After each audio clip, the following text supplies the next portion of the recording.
Depuis les années 70, les Émirats du Golfe, sous la houlette de familles régnantes centenaires, connaissent une effervescence sans équivalent dans le monde arabe. Mais les contradictions et la confusion ne sont pas loin. Archaïsme et en même temps volonté effrénée d'être à la pointe de la modernité, grand écart entre Occident et monde arabe, et tout cela dans un espace géopolitique pour le moins instable. 3 guerres dans la région en 30 ans tout de même, sans oublier la révolution islamique du grand voisin l'Iran. Pourtant, ils nous le diront tous, qu'ils soient natifs des lieux ou expatriés, le bilan serait absolument phénoménal et une certaine euphorie dominerait. Mais c'est un paradis. This is paradise here. En 4 décennies, l'espérance de vie a crû de 20 ans. Le taux d'alphabétisation a dépassé 90% et notons même, c'est un symptôme, que l'on compte plus de 200 portables pour 100 habitants. Depuis 40 ans, les émirs ont dépensé 2000 milliards de dollars pour moderniser leurs États. 2000 milliards de dollars. Ils viennent pourtant de loin, de la misère et du désert, du nomadisme et d'un monde sans frontières, rythmé par les dunes et les vagues du golfe Persique. Depuis la nuit des temps, la fortune gisait sous leurs pieds et ils ne le savaient pas. Les premiers forages ont commencé il y a seulement quelques décennies. On parle d'or noir et d'or bleu comme si les Émirats c'était forcément un roman, une fiction. D'un seul coup, ils ont basculé d'un monde à un autre. Depuis, il semble que l'argent ne leur donne aucune limite. Despotisme et esclavage, folie des grandeurs. Ça fascine et ça crée des clichés. Le pétrole et le gaz, dont nous avons besoin pour alimenter notre propre expansion, les auraient pervertis. Eux, ça les réjouirait plutôt. Dans cette région du monde, il a fallu peu à peu dresser des frontières, mettre un peu d'ordre dans le désert et inventer des villes. Aujourd'hui, un axe de 3 cités-États semble dessiner une ambition commune. Doha au Qatar, Abu Dhabi et Dubaï dans les Émirats arabes unis. 5 autres Émirats plus petits, au nom mystérieux et méconnu, composent également les Émirats arabes unis. Ajman, Ras Al Khaimah, Al Quwain, Fujairah, Sharjah. Que sait-on vraiment d'eux? Par-delà les préjugés, quelles convictions ont-ils? Quels projets? Quelle est leur histoire?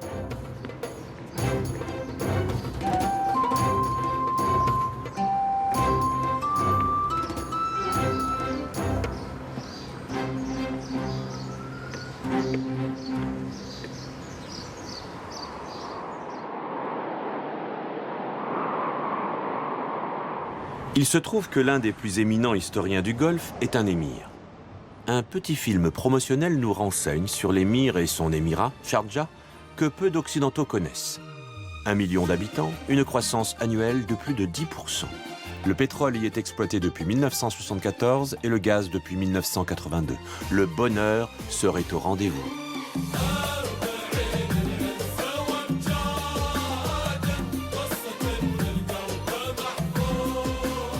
Son Altesse, le Dr Sher Sultan Ben Mohammed Al-Qassimi, est membre du Conseil suprême des Émirats arabes unis et monarque de Sharjah.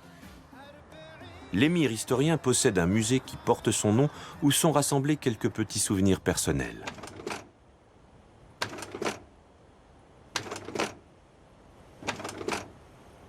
Et surtout, l'une des plus belles collections au monde de cartes anciennes.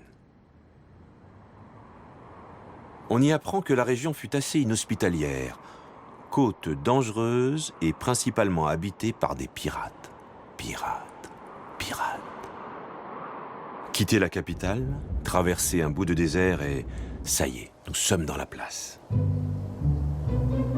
Tout autour le sable, mais ici, tout n'est qu'ordre et beauté. Luxe, calme et volupté. Les soleils couchants revêtent les champs, les canaux, la ville entière, d'hyacinthe et d'or. Le monde s'endort dans une chaude lumière.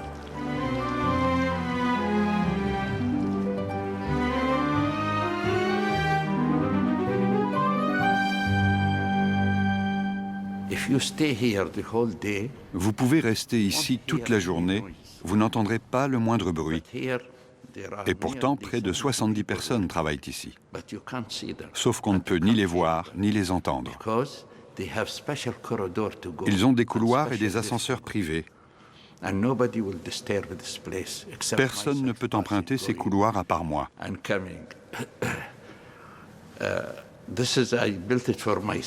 J'ai construit cet endroit pour mon usage personnel, car j'ai besoin de calme pour écrire à différentes personnes.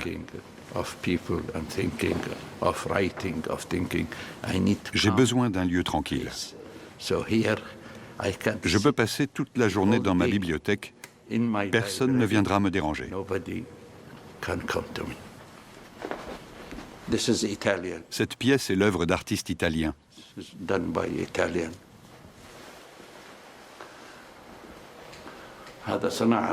Ce sont des céramiques de fabrication locale. Certains disent que ce palais ressemble à l'Alhambra, mais je trouve le mien bien plus beau. J'ai laissé un bout de désert à titre d'exemple, mais ici, j'ai tout imaginé. C'est mon palais, ma maison. J'ai tout fait moi-même.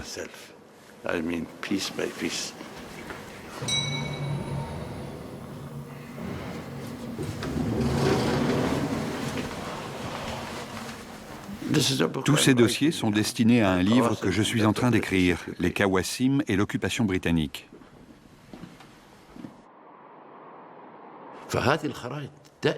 L'apparition de ces cartes coïncide avec la colonisation occidentale de la région. Au début, les cartes n'étaient que de simples descriptifs utilisés par les Portugais. Mais elles ne donnaient aucune information précise au cas où elles tomberaient entre des mains ennemies.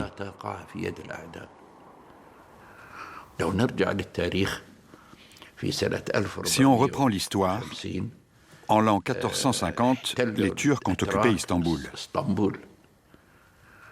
Le pape de Rome a alors décidé d'interrompre tout commerce avec l'Orient. C'est à ce moment-là que les commerçants et les marins ont commencé à chercher une route vers l'Inde. Quand Vasco de Gama est passé par ici, il allait en Inde et en a rapporté des produits pour le Portugal. Cette Arabie heureuse que découvrent les Portugais au XVIe siècle est en tout point semblable à celle filmée il y a 60 ans.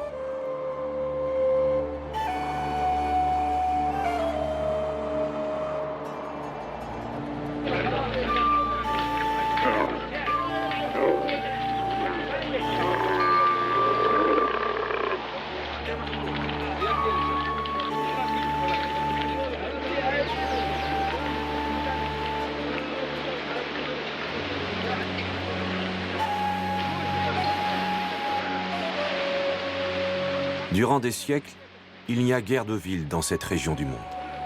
Des campements, des oasis, des villages de pêcheurs. Pourtant, au Qatar brille une ville commerçante, Zubara.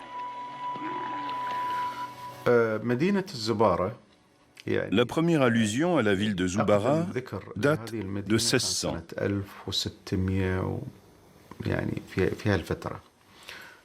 Elle était alors dominée par trois grandes tribus, celle de Ben Ali, celle de Selim et celle de Ma'adid, qui n'en formaient qu'une seule. La ville de Faria, un village à l'époque, était peuplée par la tribu de Selim, spécialisée dans la pêche des huîtres. Ses habitants comptaient sur le Bahreïn pour le commerce de la perle. Après 1800, la ville de Zubara a commencé à subir des vagues d'invasion étrangères. C'était une ville riche et florissante, et elle faisait l'objet de convoitises. Tous les États de la région rêvaient de se l'approprier.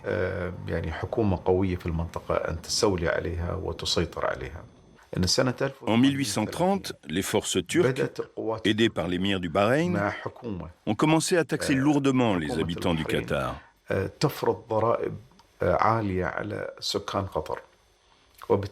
Afin d'échapper à leur emprise, les habitants ont décidé d'émigrer. Et c'est ce qui a marqué la naissance de la ville de Doha.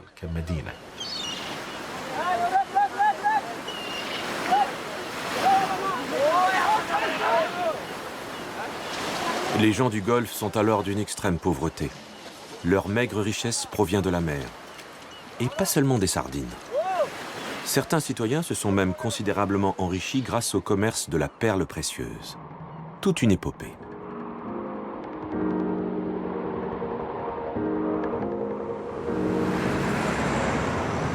Partout, certes avec plus ou moins d'élégance, on célèbre la perle qui fut pendant des siècles l'une des rares activités économiques des peuples du Golfe, du Koweït à Dubaï, en passant par le Qatar. Néanmoins, les gens du Golfe profitent peu de cette activité qui fait surtout la richesse des marchands indiens à Bombay, où les perles s'échangent avant de rejoindre l'Europe ou les États-Unis.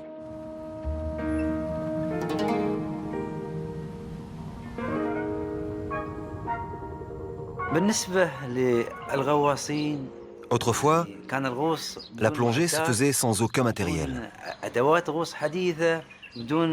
Il n'y avait ni masque, ni bouteille, et cela rendait le travail particulièrement difficile. Il fallait plonger en apnée, en retenant sa respiration.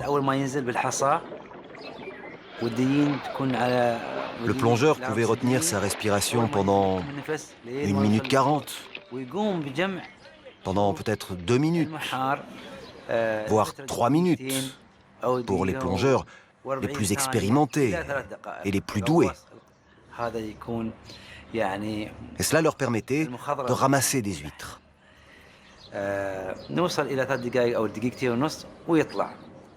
Les vieux pêcheurs émiratis sont aujourd'hui subventionnés par le gouvernement. Maisons offertes, 4x4, majlis à disposition, c'est-à-dire lieu de rencontre et de palabres. Ils font dorénavant partie de l'élite autochtone.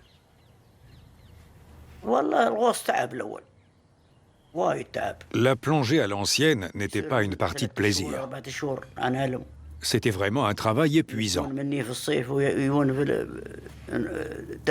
notre temps, les pêcheurs passaient 3 ou 4 mois en mer. Mais ceux d'avant passaient plus de 4 mois en mer. C'était ça, la plongée à l'ancienne.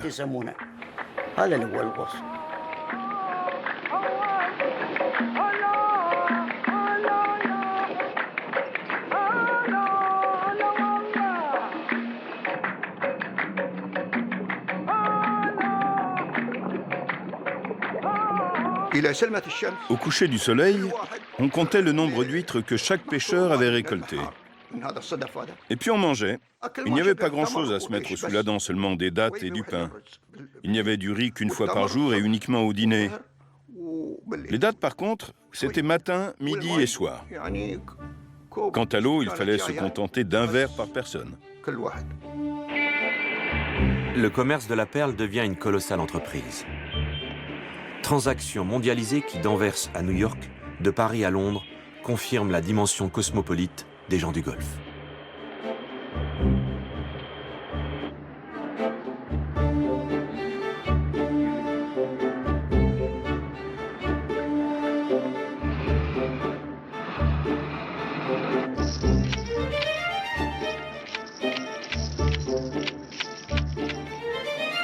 De véritables empires financiers vont se créer qui, aujourd'hui encore, sont d'importants acteurs économiques, comme Al Fardan, ancien commerçant de perles au Qatar qui a diversifié sa fortune. Banque, joaillerie, concessionnaire de voitures de luxe, immobilier. Mais c'est bien la perle qui est à l'origine de son immense fortune, dont son petit musée personnel donne un rapide aperçu. Un secrétaire flegmatique va égrener pour nous des sommes qui laissent rêveurs. 12 millions, 350 000, 6 millions, 2 millions de dollars, 35 millions. Ensuite, il y a eu l'arrivée des Britanniques, voyageurs et commerçants.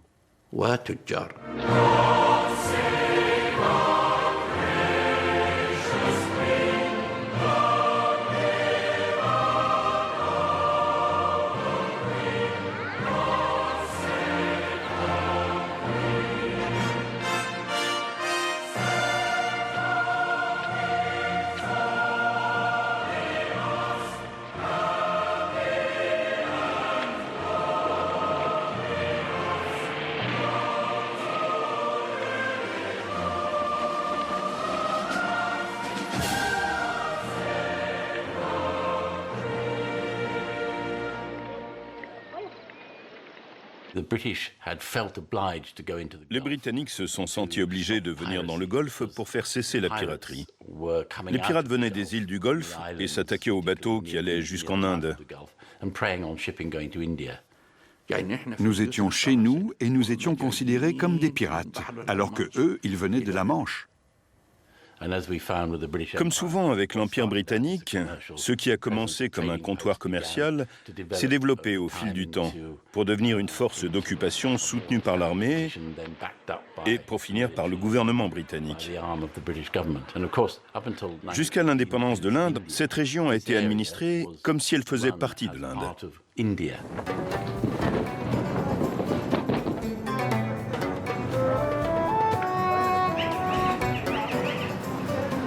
Dès le milieu du XIXe siècle, le Golfe devient une division de l'Empire britannique. Et en 1873, son administration est rattachée au gouvernement des Indes. C'est comme ça.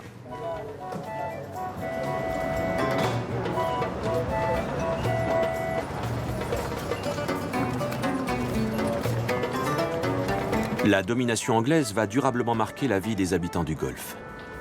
Il faut pacifier cette voie maritime stratégique et les Émirats se feront appeler, par les Anglais, les États de la trêve.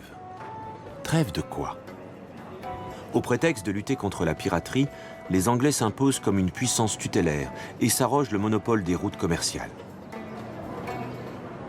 De Bahreïn à Abu Dhabi, de Dubaï à Doha, une histoire commune se dessine. Abu Dhabi, 2 millions d'habitants. David Heard et son épouse allemande Frauke Heard-Bey vivent à Abu Dhabi depuis 50 ans. Il était ingénieur dans l'industrie du pétrole, elle est historienne et a beaucoup écrit sur les États de la trêve.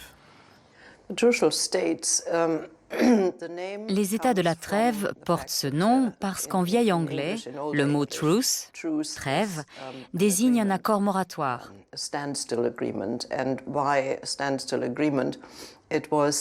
Cet accord moratoire avait à l'origine été signé en 1820 avec 11 chers qui s'étaient établis sur les bords du Golfe.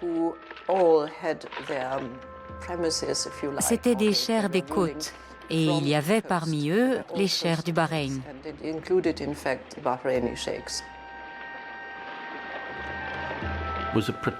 Il s'agissait d'un protectorat, ce qui veut dire que la Grande-Bretagne était responsable de leur défense et de leurs affaires étrangères. Il n'était pas question de diriger le gouvernement à leur place. Les cheikhs gouvernaient donc eux-mêmes, ils s'occupaient du commerce et recevaient des visites officielles. La Grande-Bretagne était là en cas de besoin. Pour ce qui relevait de la défense et des affaires étrangères, les traités leur imposaient de nous consulter en premier. Le gouvernement britannique a signé un accord avec chacun des chers. L'accord stipulait qu'ils ne pouvaient céder aucune partie de leur territoire à des puissances étrangères. Cela signifiait qu'aucun pays ne pouvait construire de centrales ou de consulats ou tout autre service du même genre.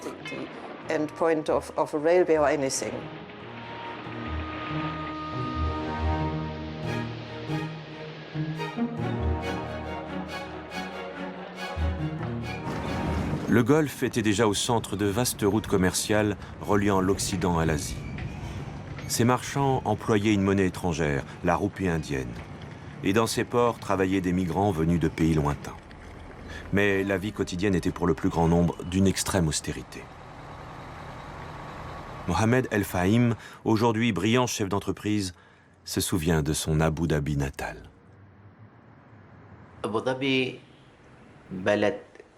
Abu Dhabi était un endroit primitif. C'était un village de pêcheurs de perles.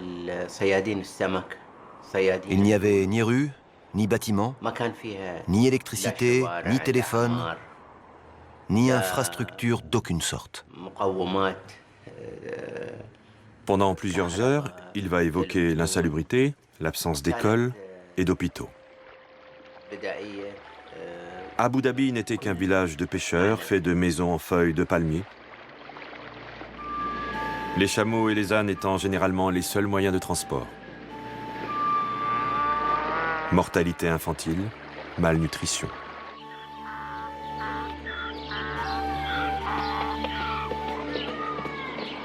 Et puis, la catastrophe s'abat sur la région. Le danger, cette fois, vient du Japon. Étonnant. Monsieur Mikimoto a inventé la perle de culture. Dans les années 30, la production explose et ce qui était à peu près la seule ressource des gens du Golfe perd brutalement toute valeur. Le jour où la crise a éclaté, nous étions en mer. J'étais très jeune à l'époque. Je ne sais pas ce qui s'est passé à terre, mais au retour, tout à coup, plus personne ne voulait acheter de perles. Ça a été la catastrophe pour la population. De nombreuses familles ont essayé de retourner à leur mode de vie d'avant, mais beaucoup n'avaient plus aucun lien avec l'intérieur du pays. Peu de temps après, la Seconde Guerre mondiale a éclaté et la population était au bord de la famine. Certaines personnes, certaines familles sont quasiment mortes de faim. À l'apogée de la pêche de perles en 1920, Abu Dhabi comptait 80 000 habitants. Mais en 1960, on ne comptait pas plus de 2000 habitants.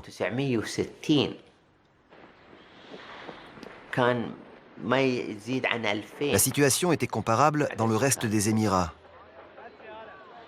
Ce n'était pas mieux qu'à Abu Dhabi.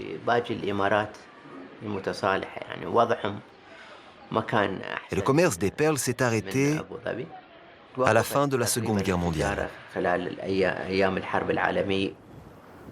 Des villages entiers de pêcheurs sont abandonnés au sable. C'est la misère. L'extrême misère. Mais alors que le commerce de la perle périclite douloureusement dans le Golfe, au Moyen-Orient, ont déjà commencé les premières prospections de pétrole.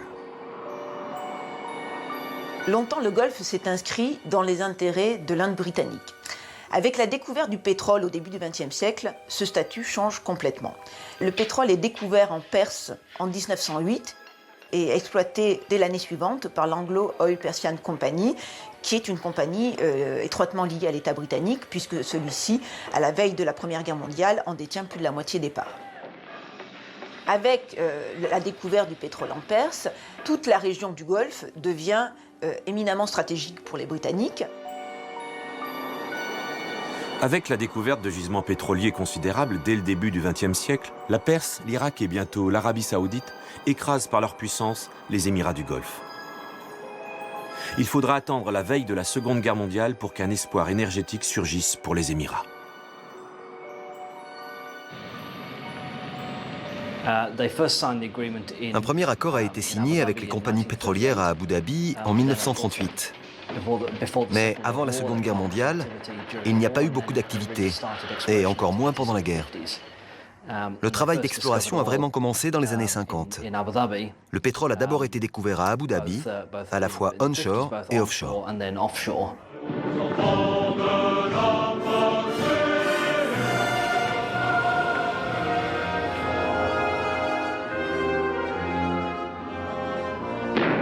Annexion des grandes puissances mondiales sur de petits pays affamés?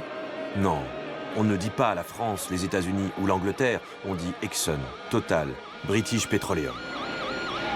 La grande aventure du pétrole et du gaz va commencer.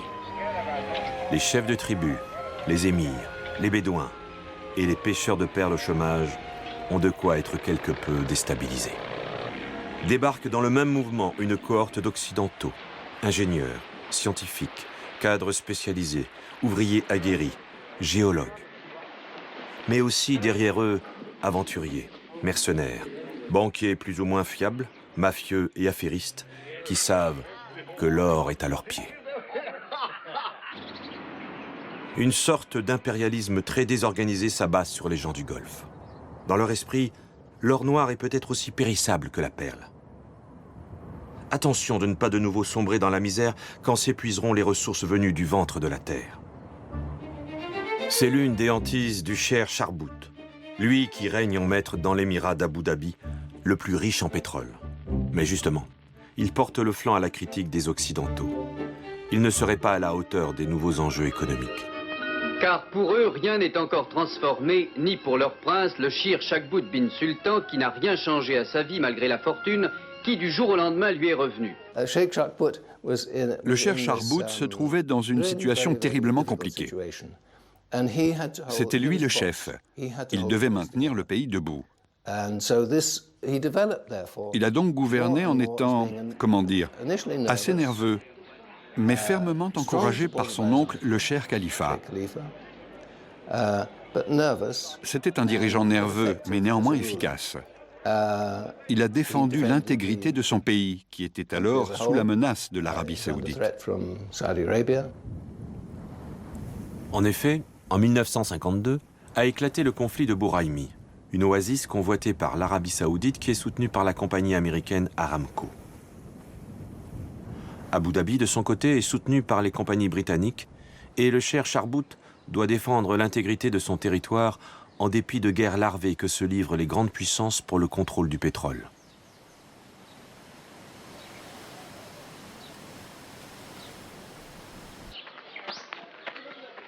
Par ailleurs, les années passant, les Anglais sont de plus en plus exaspérés par l'émir. At first, Sheikh Shakbout kept his revenues in Indian rupees under his bed. Then, when the springs bulged, he moved his money to the cellar underneath the palace, and a year later, when the rats started to nibble, he reluctantly opened a bank account. Today, he's the owner of an outsized checkbook, although he's rarely persuaded to use it. When he first watched the first of the huge tankers leaving for the refineries in England, he must surely have begun to realize that while oil brings money, money brings change. Charbout ne voyait pas le changement d'un très bon œil. Il n'avait pas envie que le monde bouge. Son frère, le Cheikh Zayed, était en revanche beaucoup plus sociable et plus ouvert. Et il voulait voir les choses changer. Il faut dire qu'à l'époque, le monde évoluait très vite.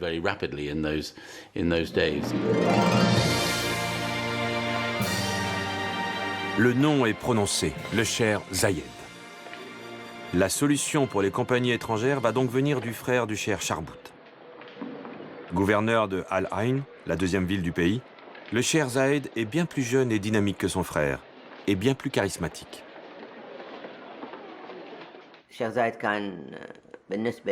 Pour nous, le Cher Zayed était un père, un oncle, un chef, un dirigeant. Comme il n'y avait ni administration ni ministère, chaque fois qu'un citoyen rencontrait des problèmes, qu'ils soient sociaux, financiers ou administratifs, il s'adressait au Cher Zayed qui lui donnait la fatwa ou la solution. Il servait de chef, de juge, d'exécuteur, tout ça à la fois. Al Ain est une oasis en plein désert. Le Cher Zayed développe l'agriculture et l'irrigation. Il devient un gouverneur éminemment respecté.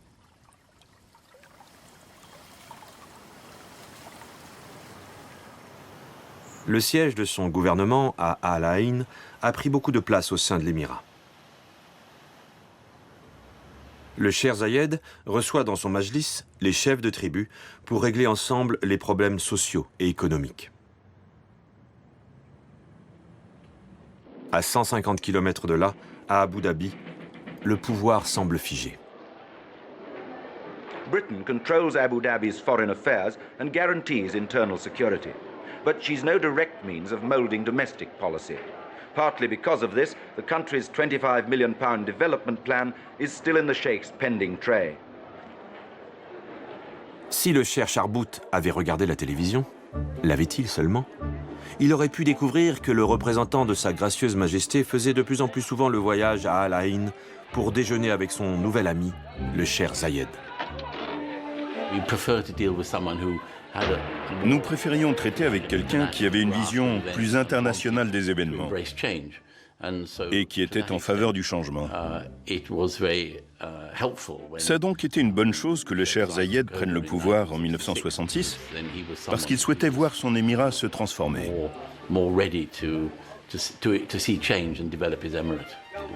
Les Britanniques étaient favorables au changement et ils l'ont encouragé.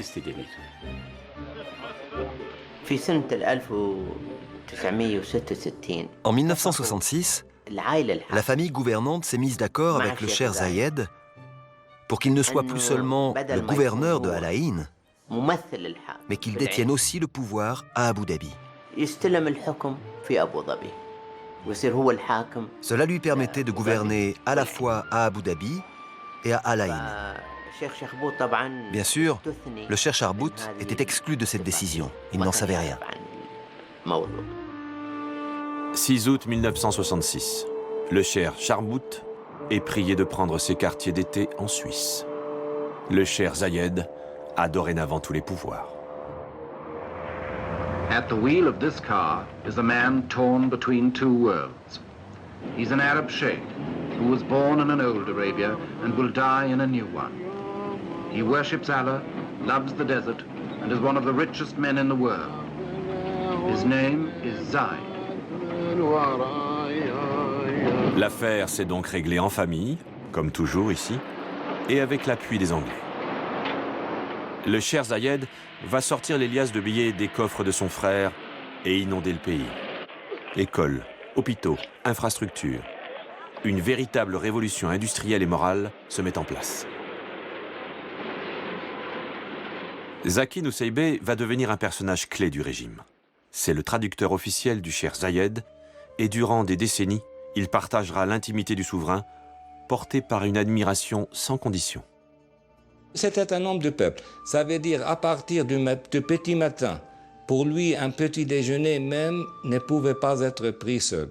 Donc il invitait toujours ceux qui étaient autour de lui, même ses corps de garde, même n'importe qui, pour venir partager son petit déjeuner. Et il restait tout le temps ouvert à recevoir les gens. Il aimait les gens. Il ne pouvait pas même passer un jour sans contact avec son peuple. Il s'est déplacé partout dans les Émirats, non pas seulement à l'intérieur d'Abu Dhabi, mais dans les autres Émirats. Il s'est déplacé partout pour contacter les gens. Il parlait avec les hommes qui travaillaient pour lui en disant « Voilà, vous êtes responsable devant moi, je ne peux pas contacter chaque Émirien, mais c'est de votre devoir de me dire s'il y a un besoin quelque part. » Toute cette activité a dynamisé l'économie et le commerce et a redonné espoir aux citoyens.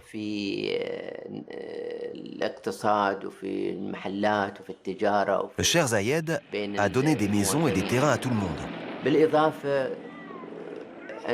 Il a fait construire des logements et des immeubles.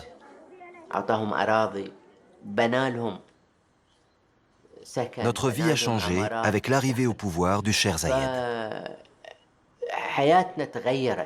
Abu Dhabi, la capitale la plus riche du monde, a jailli du sable. Son shir, qui perçoit 3,5 millions de dollars par semaine grâce à ses royalties sur ses gisements de pétrole, a en quelques années rattrapé 2 siècles de retard. Notre problème, dit-il, n'est pas de savoir où prendre l'argent, mais de savoir comment le dépenser. On se gausse de ces petits pays arabes qui semblent dilapider l'argent facile. Une sorte de paternalisme agacé et quelque peu méprisant devient la règle pour évoquer ces Arabes devenus riches, alors même qu'en Occident, les 30 glorieuses de l'après-guerre touchent à leur fin.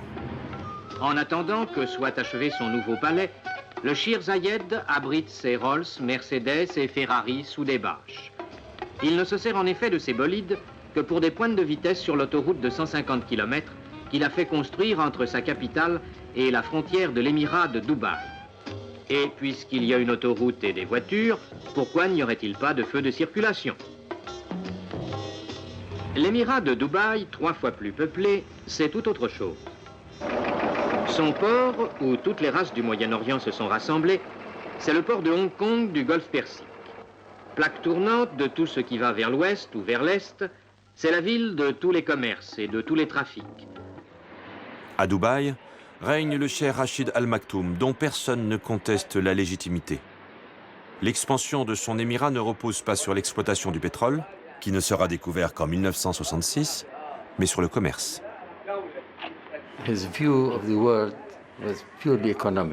Il avait une vision du monde purement économique.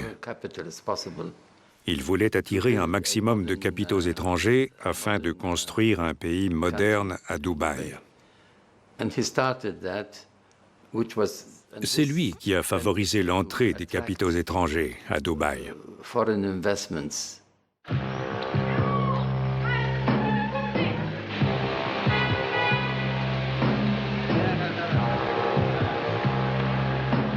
Tout a commencé par l'or et les échanges commerciaux plus ou moins licites avec le voisin iranien et indien.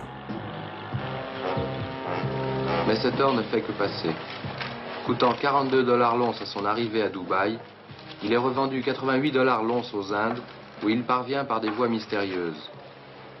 En retour, l'Inde envoie du pavot, aussitôt réexpédié dans les laboratoires clandestins du Moyen-Orient, et des lingots d'argent, qui font de Dubaï le second pays du monde importateur d'argent.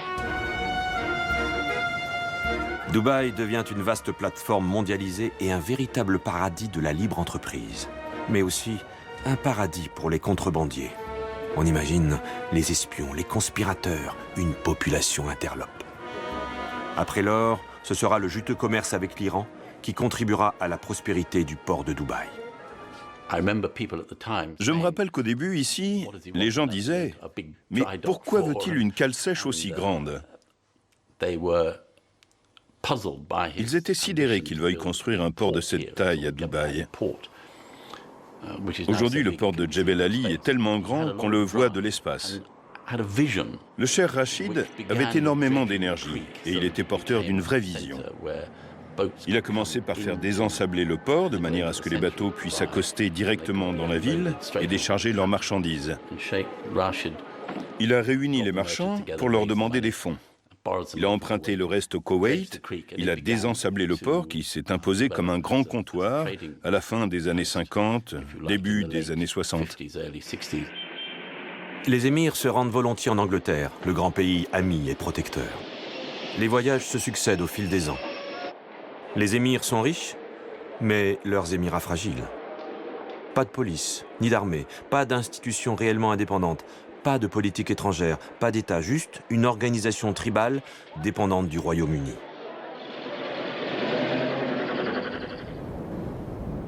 Même les frontières sont incertaines. Comment justifier des lignes de partage quand le désert est infini ?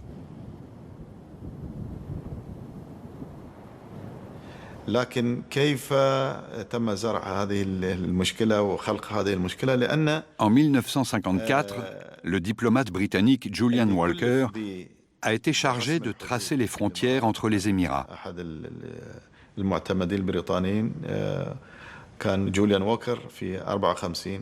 Voici ce qu'il m'a raconté. Le défunt cher Zayed m'avait demandé en 1954 de tracer les frontières entre les Émirats. J'ai alors parcouru les Émirats, une région et un village après l'autre, en demandant aux habitants qui était leur cher. S'ils me répondaient qu'ils dépendaient du cher Nouaimi, je leur disais « Alors vous êtes des habitants d'Ajman ». Ensuite, je suis allé à Sharjah et j'ai demandé aux habitants « Qui est votre cher ?» Ils m'ont dit qu'ils dépendaient du cher Sharki. Alors je leur ai dit, vous êtes des habitants de Foujaïra. Et la carte des frontières a été établie sur cette base-là, suivant l'appartenance des gens aux différents chers.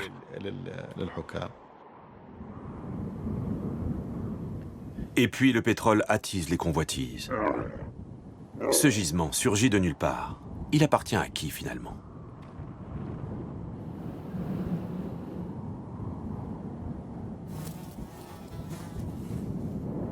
Certains petits émirats finiraient presque par ne plus savoir comment ils s'appellent. Tiens, le numéro 1 d'Ajman est arrivé au siège de son gouvernement. L'émir règne sur une population de 250 000 habitants. Les ancestrales haines ou rivalités entre les tribus, les frontières dessinées par les Anglais, l'origine de la fondation de tous ces petits États, ne sont-ils plus que de vieux souvenirs ?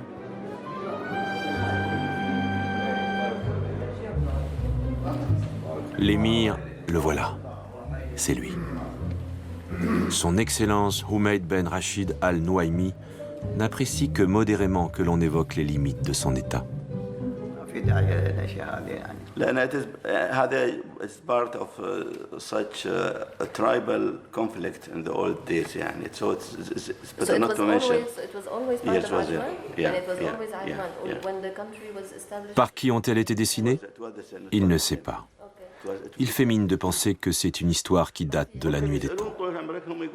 Il faut avouer que son territoire est coupé en 3 fragments territoriaux. La capitale Ajman est à 60 km de Manama et Masfout est à 100 km. C'est une réalité qui peut sembler un peu farfelue et qu'il est très difficile d'évoquer avec l'émir.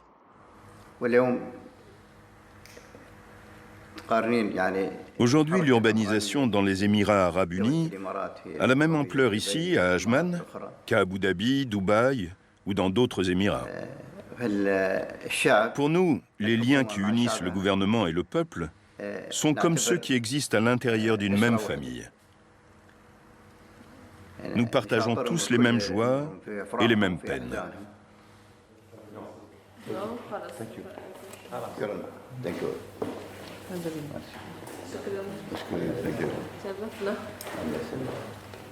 L'émir de Sharjah n'est guère mieux loti que son confrère d'Ajman, avec un territoire en forme de puzzle dont il manquerait quelques pièces. Ces découpages, hérités des traités de protection du XIXe siècle, avaient alors permis aux Britanniques de diviser les pouvoirs tribaux pour mieux les maîtriser. Mais un siècle après, ces confettis de territoire affaiblissent considérablement la situation de ces Émirats.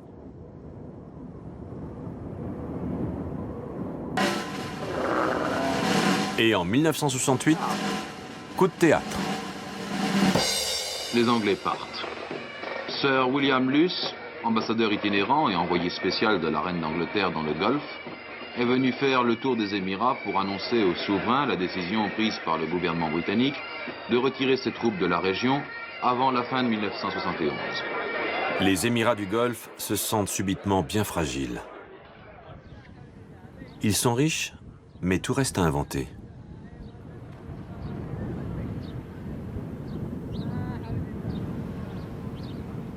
Si les Anglais se retirent du Golfe, c'est qu'en 1968, l'Empire britannique n'est plus ce qu'il était.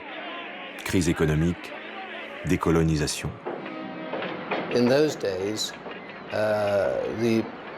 À l'époque, la presse populaire criait au colonialisme, à l'impérialisme, au capitalisme, tous ces vilains mots en isme. Et les Britanniques étaient montrés du doigt dans le Golfe et partout ailleurs. Ils trouvaient bien sûr que c'était totalement immérité, mais qu'importe. Le gouvernement britannique s'est soudain retrouvé dans la nécessité de faire des économies. Il a donc décidé de réduire sa présence militaire à l'est de Suez, ce qui impliquait de quitter les bases militaires dans le Golfe ou dans la région dans son ensemble. C'était la seule solution. En 1968, quand les Anglais ont annoncé leur politique, leur intention de vouloir quitter la région, le pays du Golfe était vraiment apeuré parce qu'il n'existait pas une armée, il existait beaucoup de disputes autour. Avec ce pétrole, on disait mais comment est-ce qu'on peut assurer notre indépendance et souveraineté? Nous savons par exemple que le Cheikh Zayed, qui mesurait la gravité de la situation, a proposé de payer pour que les troupes britanniques restent plus longtemps. Mais le gouvernement a bien sûr refusé cette offre généreuse. Et on savait qu'il existait des problèmes entre les Émirats à cette époque-là. Il existait aussi des disputes avec les voisins. Donc, il existait un problème de sécurité majeur. Une idée pourtant s'impose. Les gens du Golfe doivent créer une grande fédération.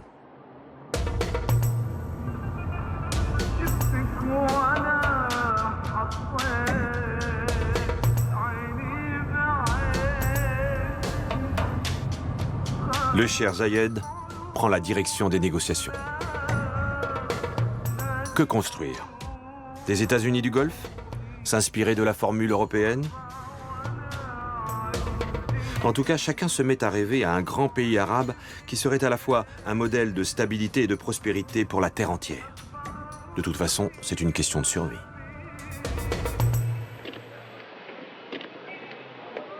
Le Cheikh Zayed, ce nouveau roi du pétrole, va d'abord s'allier avec le Cheikh Rachid, le roi du commerce.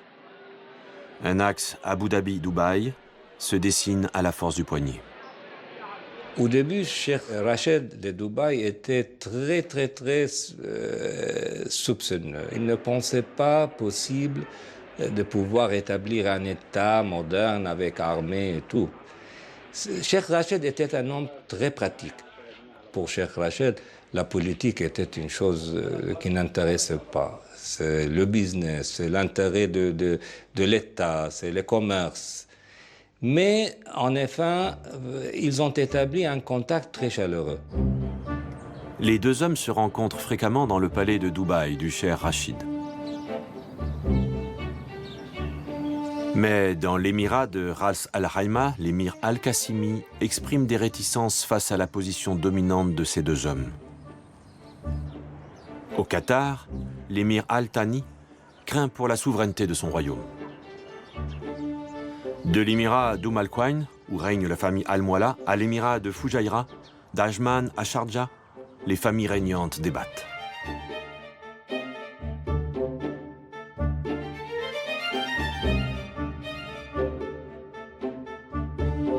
Tous les émirats ne sont pas aussi riches les uns que les autres. Perdre son âme et son pouvoir local pour se fondre dans une fédération forcément dominée par le Cheikh Zayed d'Abu Dhabi et son ami le Cheikh Rachid de Dubaï? Car tout ça est d'abord une affaire de famille, deux tribus qui n'ont pas toujours été amies. Et les familles elles-mêmes ne sont pas tendres entre elles. Les passages de pouvoir se font souvent dans la souffrance. Tel émir tue son oncle pour prendre sa place, tel fils destitue son père parti en voyage, tel autre fait assassiner son frère pour prendre sa place.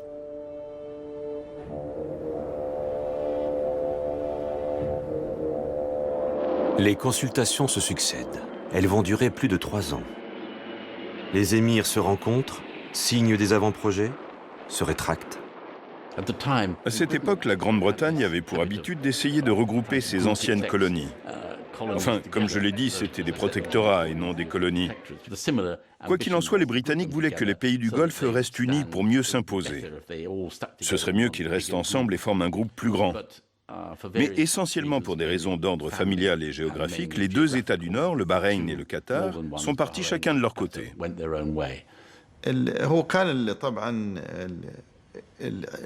Il n'y avait pas vraiment de problème avec les autres Émirats, sauf que le Qatar et le Bahreïn étaient en désaccord sur certains sujets, comme par exemple les frontières et la monnaie. Et comme chaque pays avait son point de vue sur la question, ils n'ont pas réussi à s'entendre.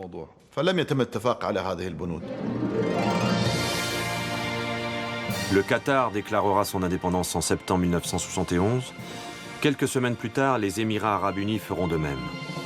Des nations sont en train de naître qui se souviennent encore des perles qui jadis firent la puissance de la région. Que vont-ils faire de leur liberté, ces gens du Golfe? Quels projets pour une nouvelle société vont-ils porter?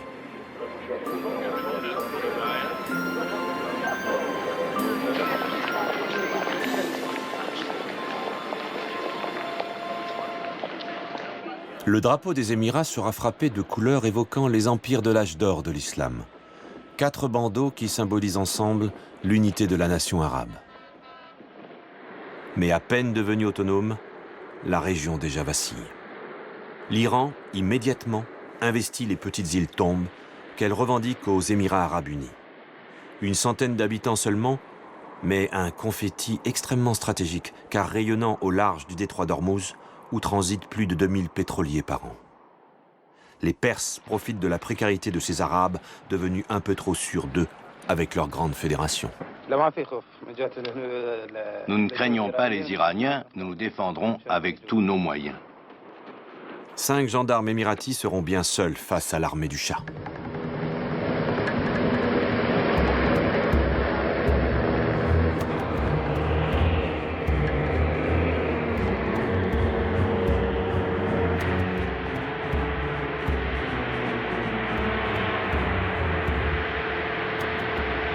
De son côté, l'Arabie saoudite a déjà marqué des points. Elle a agrandi ses frontières en rognant sur l'émirat d'Abu Dhabi. Le Cheikh Zayed laisse faire.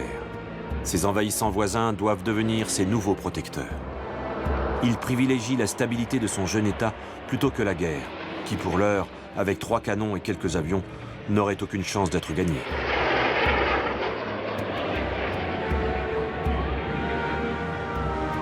L'ancien diplomate irakien Adnan Pachachi, parti en exil à Abu Dhabi dans les années 70, devient très vite un proche collaborateur de Cheikh Zayed et entre dans le premier gouvernement des Émirats arabes unis.